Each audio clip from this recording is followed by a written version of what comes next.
शुभविवाह या मालिकेच्या आजच्या भागामध्ये आपण पाहणार आहोत.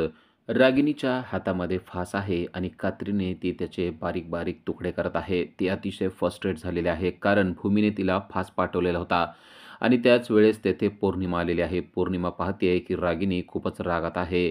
ती त्या फासाचे बारीक बारीक तुकडे करते तेव्हा ती देखील म्हणते, बरं झालं या फासाचे बारीक बारीक तुकडे केले.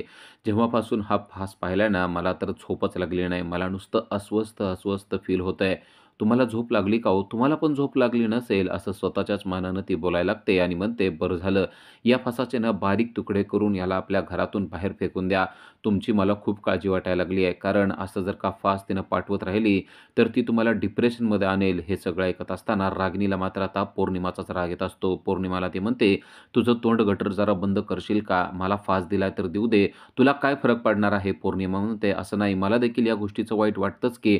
रागिनी म्हणते, "तुला काय वाटतं ना, ते मला काही माहीत नाही आहे. पण आता या फासाचे बारीक तुकडे करून मी माझ्या मनाचं चांगलं समाधान मात्र करत आहे. भूमीला काय वाटतंय, तिनं फास दिला म्हणजे मी घाबरून जाईल का? घाबरण्याचं मला तर काहीच कारण नाही." पौर्णिमा म्हणते, "पण खरं सांगू का? मला मात्र कालपासून खूप भीती वाटत होती आणि तेवढ्यात तेथे अभि आलेला आहे." अभि आलेला पाहून रागिनी त्याला धाड प्रश्न करायला सुरुवात करते. क्लिनिकमध्ये सापडलेले पुरावे नक्कीच अपुरे असतील आणि त्यामुळेच पोलिसांनी मला अटक करायचं मंजूर केलेलं नसेल.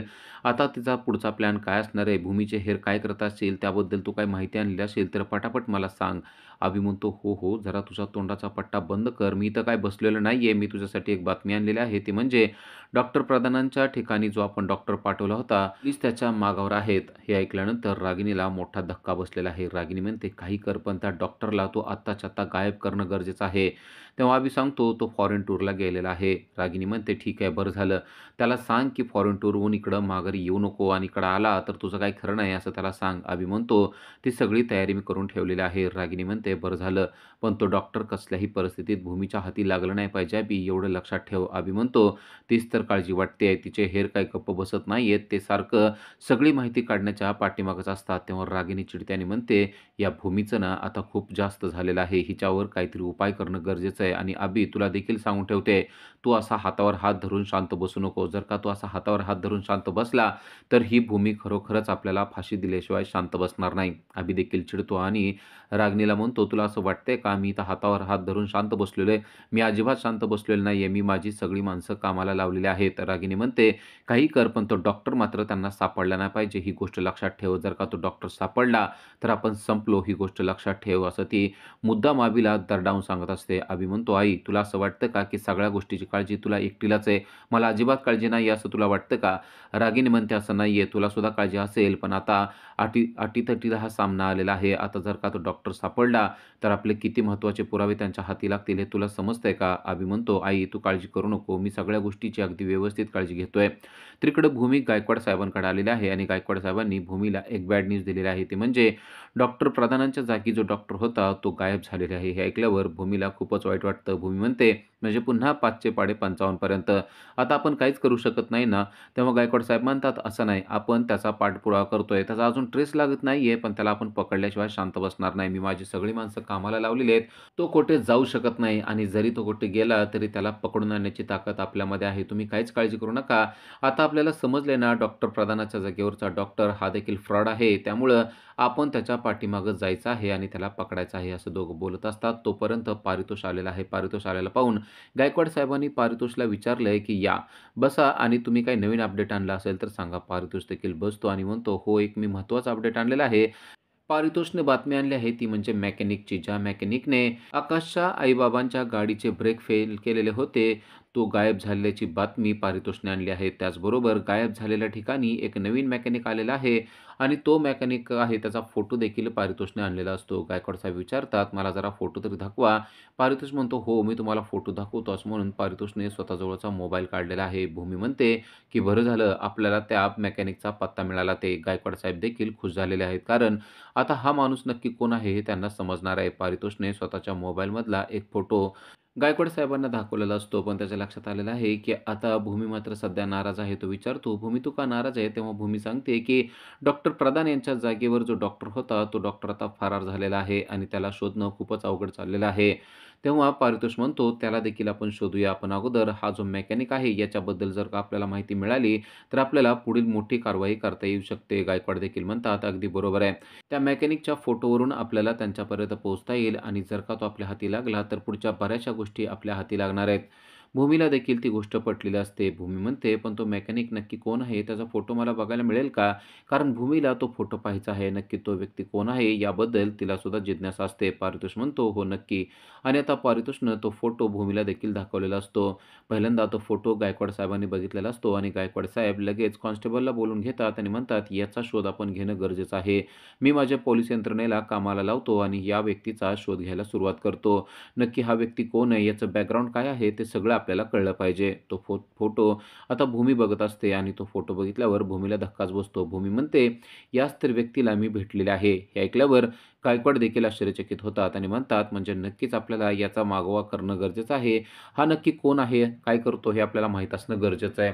भूमीने मात्र तो फोटो बघितल्याबरोबर सांगितलंय, की "हा व्यक्ती याला मी भेटलेला आहे. हाच तो मेकॅनिक आहे, ज्याला मी भेटलेला आहे." भूमीने अशी माहिती दिल्यानंतर गायकवाड साहेबांना देखील धक्का बसलेला आहे. या व्यक्तीचा आता मागोवा करणं गरजेचं आहे. या व्यक्तीला पकडणं गरजेचं आहे, असा विचार करून आता गायकवाड साहेबांनी कॉन्स्टेबलला बोलवलेलं असतं आणि कॉन्स्टेबलला ते सांगतात, की "मोरे, आपल्याला या व्यक्तीपर्यंत पोहोचणं गरजेचं आहे. हा नक्की कोण आहे याची सगळी इत्थंभूत माहिती आपल्याला माहिती असणं गरजेचं आहे." मोरे देखील त्याला पाहतात आणि म्हणतात, "साहेब, लगेच याच्याविषयी सगळी माहिती जमवतो आणि तुम्हाला सांगतो नक्की हा काय करतो, कुठे असतो, याच्याबद्दल जेवढी काही आपल्या डिपार्टमेंटला माहिती असेल ती सगळी जमा करतो. त्याचबरोबर बाहेरून देखील काही माहिती मिळाली तर ती देखील घेऊन येतो." गायकवाड साहेबांना कॉन्फिडन्स आहे, की आपल्याला या व्यक्तीची माहिती अगदी व्यवस्थितपणे मिळू शकते. आणि आता गायकवाड साहेबांनी भूमीला सांगितलेलं असतं, की "काल मला आकाशचा फोन आलेला होता आणि आकाश मला त्या व्यक्तीबद्दल विचारत होता, जो त्या सीसीटीव्ही फुटेजमध्ये दिसत होता." तेव्हा भूमी म्हणते, "आकाश नक्की कशासाठी ते विचारत होता?" गायकवाड साहेब म्हणतात, "बहुतेक त्याला त्याच्यापर्यंत पोहोचायचं असेल." तर भूमी म्हणते, "असं जरी असलं तरी ते का शोध घेत आहेत हे मला माहिती आहे. त्यांना असं वाटतंय, की त्यांची रागिनी ही निष्पाप आहे आणि तिने काहीच केलेलं नाहीये. यामुळेच ते त्याच्या पाठीमागे जात असतील. त्यांना असं वाटतंय, की रागिनीने काहीच केलेलं नाहीये. पण हे सगळं तिनंच केलंय. हे कसं सिद्ध करावं ते मला अजून कळत नाही. पण नक्की जेव्हा ते पुराव्यापर्यंत पोहोचतील, तेव्हा ते देखील त्यांच्या लक्षात येईल." असं भूमी गायकवाड साहेबांना सांगत असते. गायकवाड साहेब म्हणतात, "आता बघूया काय होतंय ते. आपल्याला अगोदर हा मेकॅनिक कोण आहे त्याची जर का माहिती कळाली, तर आपलं खूप मोठं काम होणार आहे." भूमी, पारितोष आणि गायकवाड साहेब तिघंही बसलेले आहेत आणि त्या केसविषयी ते डिस्कशन करत आहेत. त्यांना माहिती आहे, की रागिनी हा पुरावा आपल्या हाती लागू देणार नाहीये आणि आपल्याला त्यासाठी तिच्या पाठीमागे जाणं गरजेचं आहे. भूमी मात्र कॉन्फिडन्सने सांगते, की आकाशला अजून देखील असंच वाटत आहे, की रागिनीनं काही केलेलं नसणार आहे. पण तीच त्याच्या पाठीमागे सूत्रधार आहे हे त्याला एके दिवशी कळेलच, असं देखील ती बोलत असते. तेवढ्यात आता मोरे आलेले आहेत आणि त्यांनी त्या मेकॅनिकविषयी सगळी माहिती आणलेली असते. ते येतात आणि गायकवाड साहेबांना सांगतात, की "साहेब, सगळी माहिती मिळाली आहे. हा म्हात्रे म्हणून आहे आणि हा गुंड आहे. हा या अगोदर तेथे नव्हता." हे ऐकल्यानंतर गायकवाड साहेबांना देखील धक्का बसतो. गायकवाड साहेब म्हणतात, "हा जर का गुंड असेल तर ह्याला आपल्या ताब्यात घेणं गरजेचं आहे. मोरे, आजच्या आज जाऊन त्याला आपल्या ताब्यात घ्या." मोरे म्हणतात, "होय साहेब, काहीच काळजी करू नका. आजच्या आज त्याला ताब्यात घेतो आणि तुमच्यासमोर त्याला हजर करतो." गायकवाड साहेब म्हणतात, "बरं झालं. आता हा एक गुंड आहे हे देखील माहिती आपल्याला समजलेली आहे." यावर आता भूमी मात्र आश्चर्यचकित झालेली असते. कारण पहिला मेकॅनिक तेथून निघून गेलेला आहे आणि त्या जागेवर या मेकॅनिकला तेथे ठेवण्यात आलेलं आहे आणि हा तर गुंड आहे. म्हणजे नक्कीच याचं काय कनेक्शन आहे? याचं आणि रागिणीचं नक्की काय कनेक्शन आहे? असा विचार भूमी करत असते. तेव्हा गायकवाड साहेब म्हणतात, "याची काळजी काहीच करू नका. आता आपण या सगळ्या कनेक्शनची माहिती काढूया. हा गुंड तेथे कसा आला आणि तिथला मेकॅनिक त्याला कोणी गायब केलं? या सगळ्या पाठीमागे कोणाचा हात आहे? या गोष्टी आता लवकरच क्लिअर होतील." भूमी म्हणते, "कालच मी त्यांना फास पाठवला होता, पण हे स्वप्न इतक्या लवकर पूर्ण होईल असं मला वाटलं नव्हतं. आता मात्र रागिणीच्या गळ्याचा फास करकचून दाबावा लागणार आहे." असं ती सांगत असते. तेव्हा पारितोष आणि गायकवाड म्हणतात, "आपण आता सगळी माहिती मिळवायची आहे आणि त्यानंतरच रागिणीवर अटॅक करायचा आहे." भूमी म्हणते, "अगदी बरोबर आहे. अगोदर आपल्या हातात सगळी माहिती येऊ द्या, मग मी तिला कशी सळो की पळो करते ते बघा." आणि आता तिघांनी पण माहिती जमवायला सुरुवात केलेली आहे. एकदा जर का तो मेकॅनिक आपल्या हाती लागला, तर तो आपल्याला खूप चांगली माहिती देऊ शकतो. त्याचबरोबर डॉक्टर प्रधानांच्या ठिकाणी पळून गेलेला जो डॉक्टर आहे, तो देखील जर का आपल्या हाती आला, तर भूमीला मात्र जेलमध्ये टाकल्याशिवाय आपण राहणार नाही, असं भूमी सांगत असते. पारितोष आणि गायकवाड साहेब देखील भूमीला म्हणतायत, की "एकदा फक्त हाती पुरावा लागू द्या, मग आपण काय करायचं ते बघूया. इकडे घरी मानसीने नाश्त्याची तयारी केलेली असते आणि ते सर्वांसाठी प्लेट ठेवत असते आणि सर्वांना बोलवत असते नाश्ता करण्यासाठी या म्हणून. अजून कोणी आलेलं नसतं. भूमी आणि तिचा नवरा दोघेच बसलेले असतात आणि तो तिला विचारत असतो, की "खायला काय देणार आहेस का नुसत्या मोकळ्या प्लेटच देणार आहे?" तेव्हा ती त्याला म्हणते, "आत्ताच द्यायला लागले ना, एवढी गडबड का करताय? तोपर्यंत तुम्हाला प्लेट वाजवायचाल तर वाजवा, पण प्लेट मात्र फुटू देऊ नका." आणि तेवढ्यात रागिनी, पौर्णिमा आणि अभि आलेले आहेत आणि ते पाहतात, की भूमी मात्र घरामध्ये नाहीये. तेव्हा ते मनूला विचारतात, की "काय झालं? तुझी बहीण काही दिसत नाहीये." तेव्हा ती म्हणते, की "मला माहीत नाही ते कुठे गेले, पण ती कुठेतरी बाहेर गेलेली आहे," असं तिने सांगितलेलं असतं. तेव्हा रागिणीला मात्र मोठा धक्का बसलाय. आता ही बाई बाहेर गेली आहे म्हणजे नक्कीच हिच्या डोक्यात काहीतरी मोठं कांड चालू असणार आहे. अजून ही काय मोठं करणार आहे ना, असं ती बोलत असते. आणि तेवढ्यात भूमी आलेली असते. भूमी आलेली पाहून रागिणीला खूपच वाईट वाटतं आणि भूमी आलेली पाहून मनू म्हणते, की "ताई बरं झालं आलीस तू. 100 वर्ष आयुष्य आहे तुला." तेव्हा भूमी म्हणते, की "100 वर्ष आयुष्य? अरे वाह! म्हणजे माझाच विषय झालेला होता की काय?" मानसी म्हणते, "हो, चल तुझ्यासाठी पण आता आम्ही नाश्ता देणार आहे." भूमी आता डायनिंग टेबलच्या जवळ आलेली असते आणि मुद्दाम ती टोमणा मारत म्हणते, "आता इथं कोणाला तरी मला 100 वर्ष आयुष्य नको असेल, पण आता 100 वर्ष आयुष्य मला मिळणारच आहे. पण त्याचबरोबर आता त्यांचंच आयुष्य कमी होतंय की काय अशी भीती मला वाटायला लागलेली आहे." आणि तेवढ्यात भूमी दाखवते, की मी आज सर्वांसाठी चॉकलेट्स आणलेले आहेत. मनू आणि सर्वजणच पाहतात भूमीच्या उंजळीत खूप सारी चॉकलेट असतात आणि भूमी म्हणते, की "आज हे तुम्हाला सर्वांना देण्यासाठी मी चॉकलेट आणलेले आहेत." सर्वजण भूमीच्या त्या चॉकलेटकडे पाहत असतात. नक्की हिच्या डोक्यात काय चाललंय असा विचार रागिनी, पौर्णिमा आणि अभि यांच्या डोक्यात येत असतो. हिने चॉकलेट का आणलेलं असेल? नक्की तोंड गोड करण्यासारखी काय बातमी हिने आणलेली असेल? असा प्रश्न देखील पडलेला असतो. तेव्हा भूमीच त्यांना म्हणते, "तुम्हाला असा प्रश्न पडला असेल, की मी ही चॉकलेट घेऊन आली आहे. नक्की कसली गोड बातमी असेल बरं माझ्या मनामध्ये? तर खरोखरच अतिशय गोड बातमी मी घेऊन आलेली आहे." असा टोमणा देखील ती रागिणीला मारत असते आणि तेव्हा सांगते, की "ही गोड बातमी माझ्यासाठीची आहे. तुमच्यासाठी साठी कदाचित ते नसेल, पण ही गोड बातमी अशी आहे, की माझ्या नवऱ्याने म्हणजे माझ्या प्रिय नवऱ्याने माझ्यासाठी मोबाईल गिफ्ट दिलेला आहे." असं म्हणून तिने सर्वांना तो मोबाईल देखील दाखवलेला असतो. ती मुद्दाम रागिणीकडे बोट करून आणि तोंड करून सांगत असते, की "माझ्या नवऱ्याने दिलेला आहे बरं का." तेव्हा पौर्णिमा मात्र गप्प बसत नाही आणि म्हणते, "एकीकडं नवऱ्याला डिव्होर्स द्यायचा आणि एकीकडं त्याच्याकडून महागाचे गिफ्ट उकळायचे." तेव्हा भूमी देखील शांत बसत नाही आणि पौर्णिमाला ती उलट उत्तर देते आणि म्हणते, "माझा डिव्होर्स अजून झालेला नाहीये. मी अजूनही त्याची बायकोच आहे. ही गोष्ट कदाचित तू विसरली असशील. आणि जरी त्याने मला गिफ्ट दिलं तर काही फरक पडत नाही. कारण जरी डिव्होर्स जरी झाला तरी त्याच्या सगळ्या पैशावर माझा अधिकार असणार आहे. ही गोष्ट तुला माहिती आहे का?" असं म्हणून तिने चांगलाच टोमणा मारलेला असतो. तेव्हा रागिणी म्हणते, "हो बाई माहिती आहे. डिव्होर्स जरी झाला तरी तुझाच सगळ्या पैशावर अधिकार असणार आहे." भूमी मुद्दाम सर्वांना त्याने दिलेला मोबाईल दाखवत असते आणि म्हणत असते, की "हा मोबाईल खूपच महागाचा आहे बरं का." म्हणून तिच्या हातातला मोबाईल घेते आणि म्हणते, की "खरोखरच तुझी चॉईस खूपच छान आहे." भूमी म्हणते, "ही माझी चॉईस नाहीये, ही त्याची चॉईस आहे." मनू म्हणते, "हां, मग त्यांची पण चॉईस छान आहे. त्यांची चॉईस छान आहे म्हणून तर त्यांनी तुला सिलेक्ट केलं." आता भूमी तो मोबाईल सर्वांना दाखवून झाल्यानंतर रागिणीशी बोलत असते आणि म्हणते, "तुम्हाला आवडला का बघा मोबाईल?" पौर्णिमा मात्र मध्ये-मध्ये बोलत असते आणि म्हणते, की "तुला असे पैसे उकळायला चांगले जमतात गं." भूमी म्हणते, "तुझं तोंड जरा बंद करशील का? मी तुला सांगितलंय ना, माझा नवरा आहे आणि माझ्या नवऱ्याने मला काय गिफ्ट द्यायचं तो ठरवणार आहे. आमचा डिव्होर्स हो अथवा काय हो, तुला काय करायचंय? मी तुला गिफ्ट दाखवलं तेवढं तू पहा आणि तुला चॉकलेट खायचं असेल तर खा. तुला जर का तोंड गोड करायचं असेल तर कर, नसेल करायचं तर तुझं तोंड मात्र तू बंद कर." असं म्हणून तिने तिचं तोंड मात्र चांगलंच बंद केलेलं असतं. आता पौर्णिमाला तोंड बंद करण्याशिवाय पर्याय नसतो. कारण भूमी तिला अगदी टोमणा मारून बोलत आहे. भूमीने तिला अगदी समजून सांगितलंय, की "माझ्या नवऱ्याचं माझ्यावर प्रेम आहे आणि डिव्होर्स जरी होत असला तरी तो मला गिफ्ट देतोय. तुझा नवरा तुला काय देतो का?" असा प्रश्न करून तिने तिला तिचं चांगलंच तोंड बंद करून टाकलेलं असतं आणि ते सगळ्यांना मुद्दाम तिच्याजवळ असलेला मोबाईल दाखवत असते. अभि मात्र अशा वेळेस शांत बसलेला असतो. अभि म्हणतो, "आता आम्हाला कोण खायला काय देणार आहे का नाही? का आम्ही फक्त चॉकलेटच खाऊन पोट भरायचं आहे?" तेव्हा भूमी म्हणते, "अहो तुमच्यासाठी पण चॉकलेट आहेतच की, तुम्ही पण तोंड गोड करा." भूमी हे सगळं बोलत असते तेव्हा पाठीमागून आकाश आणि आजी येत असतात. आकाश आणि आजी आलेले पाहून भूमी त्यांना देखील चॉकलेट देते आणि म्हणते, "तुमच्यासाठी देखील मी चॉकलेट आणलेले आहेत." आजी म्हणतात, की "आज चॉकलेट नक्की काय विषय आहे भूमी?" तेव्हा भूमी सांगते, की 2 महत्त्वाच्या गोष्टी आहेत. पहिली गोष्ट म्हणजे माझ्या प्रिय नवऱ्याने मला मोबाईल घेतलेला आहे. तेव्हा आजी म्हणतात, "अरे वाह! छानच झालं की." आजी विचारतात, "आणि दुसरी कोणती गोष्ट आहे आनंदाची?" तेव्हा भूमी सांगते, की "दुसरी आनंदाची गोष्ट म्हणजे आता तुमचा 75वा वाढदिवस येणार आहे. सगळे जरी विसरले असले तरी मी मात्र ही गोष्ट विसरलेली नाहीये." आणि तुमच्या वाढदिवसादिवशी आपण खूप चांगलं जंगी सेलिब्रेशन करायचं असं माझ्या डोक्यात आहे. हे ऐकल्यावर आकाशला देखील खूप छान वाटतं. आता कित्येक दिवसानंतर महाजन कुटुंबियांमध्ये असा आनंद व्यक्त होणार आहे. पण आजी मात्र म्हणतात, "मला हा वाढदिवस करण्याची इच्छाच उरलेली नाहीये.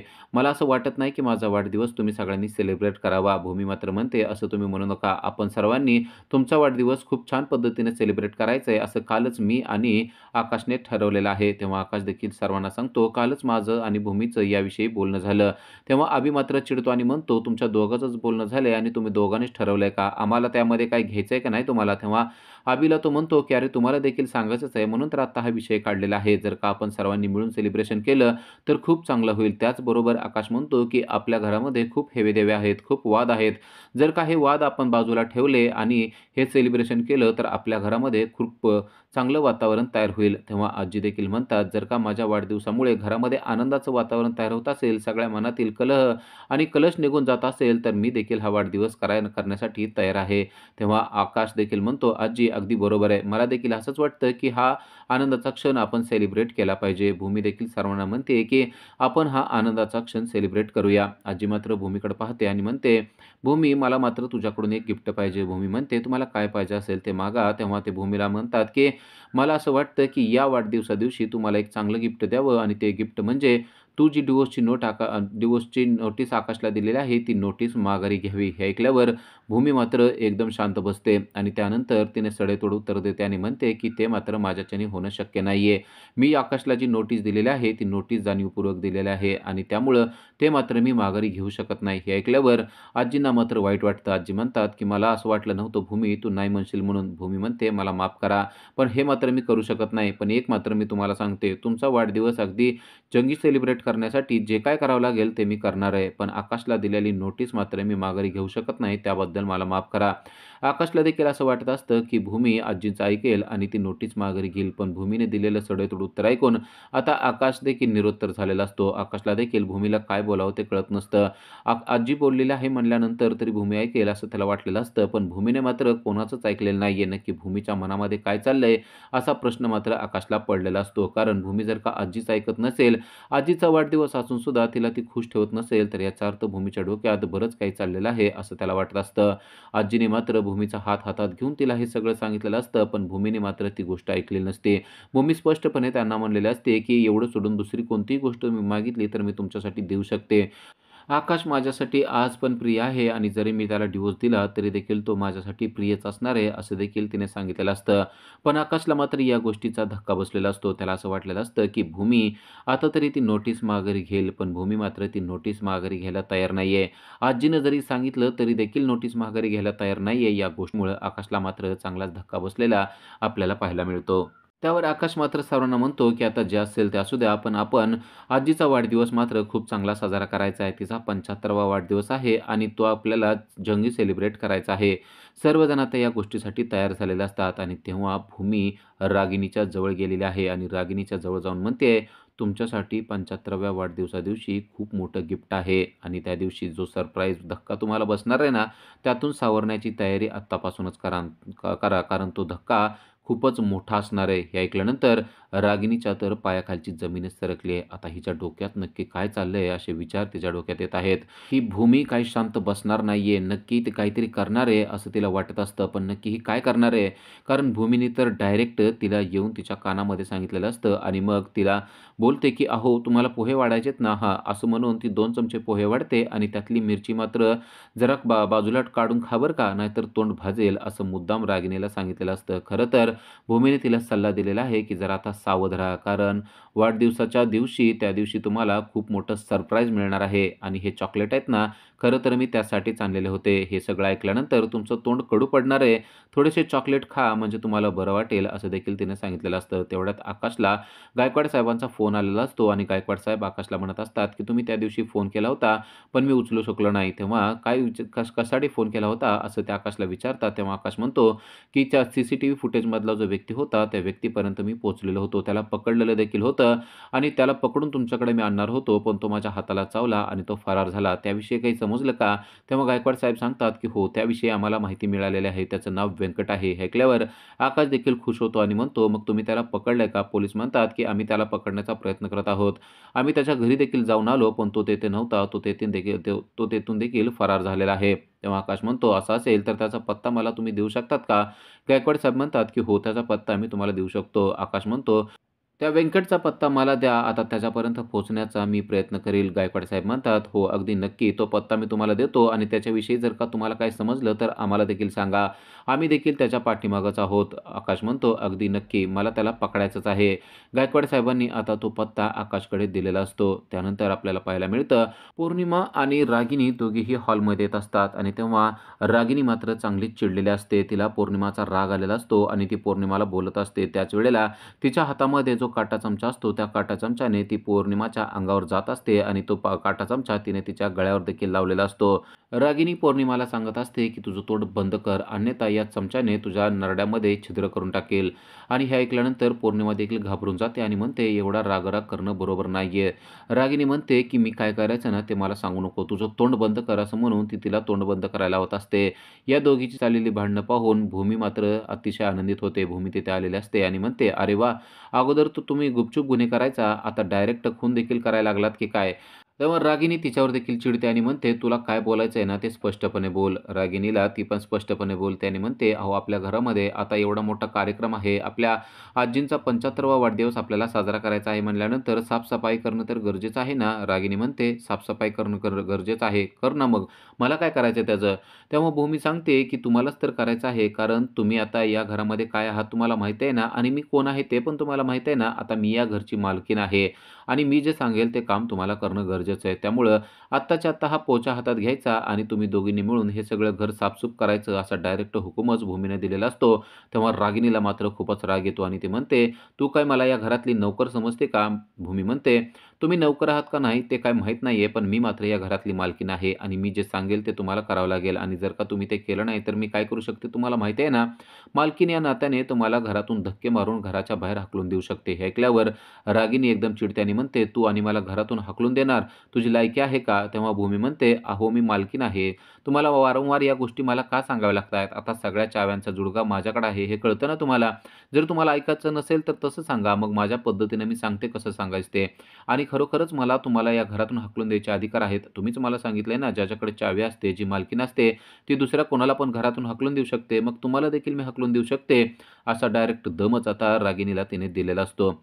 आता रागिनीला पोचा घेऊन साफसफाई करण्याशिवाय पर्याय नसतो, पण ते करण्याला मात्र ती तयार नसते आणि तेवढ्यात पाठीमागून आकाश येतो आणि आकाश आलेला पाहून रागिनी लगेच स्वतःचं रूप बदलायला सुरुवात करते.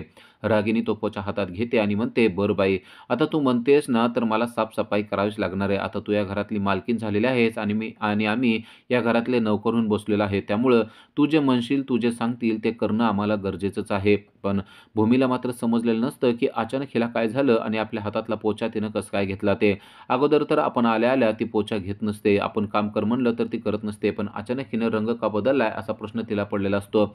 तोच प्रश्न पौर्णिमाला देखील पडलेला असतो, की अचानक ह्यांनी साफ करायला कसं काय तयार झाल्या आणि भूमीचं ह्या कसं काय ऐकायला लागल्या. आत्तापर्यंत तर भूमीची एकही गोष्ट त्या ऐकत नव्हत्या. मग अचानक भूमीने सांगितलेलं काम त्या कसं काय करायला लागल्या. तेव्हा पौर्णिमाचं पण लक्ष आकाशकडे जातं आणि त्यांना समजतं, की आकाश आलेला आहे आणि म्हणूनच रागिनीने तिचं रूप बदललेलं आहे. रागिनीनं पोचा हातात घेतलेला आहे आणि आता आम्हाला काम करण्याशिवाय दुसरा काहीच पर्याय नाही, असं देखील तिनं सांगितलेलं आहे. त्याचबरोबर रागिनी पौर्णिमाला म्हणत आहे, की "पौर्णिमा, तू देखील हा झाडू घे आणि साफ-सफाई करायला सुरुवात कर, अन्यथा तुला देखील ही घराच्या बाहेर हाकलून देणार आहे." पौर्णिमा देखील आता तो झाडू हातात घेते आणि दोघी पण आता साफ करण्याचं खरं तर नाटकच करत असतात. पण ह्या अचानक कसं काय हे करायला लागल्या, हे भूमीला मात्र कळत नसतं. तेव्हा भूमीला देखील कळतं, की नक्कीच ह्यांच्या मनामध्ये काहीतरी चाललेलं आहे आणि अचानक आकाश पाठीमागून पुढे येतो आणि आकाश भूमीला डायरेक्ट ओरडायला सुरुवात करतो, "अगं, हे या घरातले काही नोकर आहेत का? यांना कसं काय तू काम सांगू शकते?"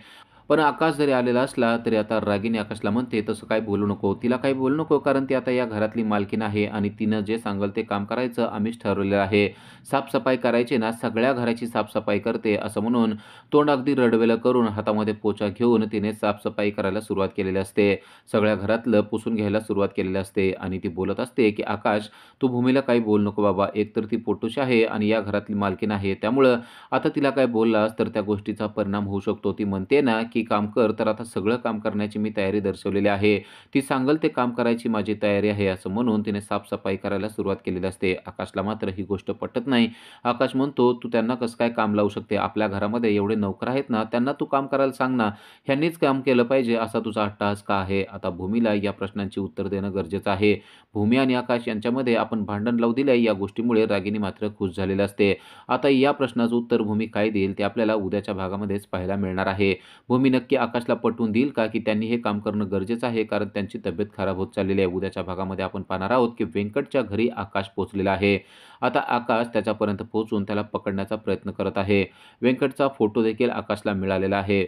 व्यंकटपर्यंत पोहोचून त्याला विचारायचे, की नक्की हे सगळं कोणी केलेलं आहे. आकाशला अजून देखील असं वाटतंय, की हे सगळं रागिनीने केलेलं नाहीये. तो मनाशी म्हणतोय, की व्यंकटपर्यंत पोहोचून मी भूमीला दाखवून देईल, की माझी आई म्हणजेच रागिनी ही निर्दोष आहे. तर भूमी इकडे मनूला सांगते, की 75व्या वाढदिवसादिवशी खूप मोठा धमाका होणार आहे. त्या दिवशी मी असा काय स्फोट करणार आहे, की त्यामुळं रागिनी स्वतःचे गुन्हे स्वतःहून मान्य करेल. हे ऐकल्यावर मनूला देखील मोठा धक्का बसलेला आहे. ती ताईला विचारते, "ताई नक्की तू असं काय करणार आहेस?" तेव्हा ती सांगते, की "आता काय करणार आहे ना, ते तुला नंतरच समजणार आहे. पण जबरदस्त प्लॅन मी करून ठेवलेला आहे. हा प्लॅन जर का सक्सेस झाला, तर रागिनीला स्वतःचे गुन्हे मान्य करण्याशिवाय पर्यायच उरणार नाहीये," असं देखील तिने सांगून ठेवलेलं असतं. आता नक्की भूमीच्या मनात काय चाललेलं आहे? भूमी, पारितोष आणि गायकवाड यांनी नक्की असा कोणता प्लॅन केलेला आहे, की ज्या प्लॅनमुळे स्वतः रागिनीला सगळे गुन्हे मान्य करावे लागतील आणि आकाश तर रागिनीला निर्दोष मुक्त करण्यासाठी व्यंकटपर्यंत पोहोचत आहे. व्यंकटपर्यंत पोहोचल्यानंतर आकाशला समजेल का, की खरा गुन्हेगार ही रागिनीच आहे. नक्की काय होणार आहे ते आपल्याला पुढील भागामध्ये समजणार आहे. अशा सीरियलच्या अपडेटसाठी आजच आमच्या चॅनलला सबस्क्राईब करा. थँक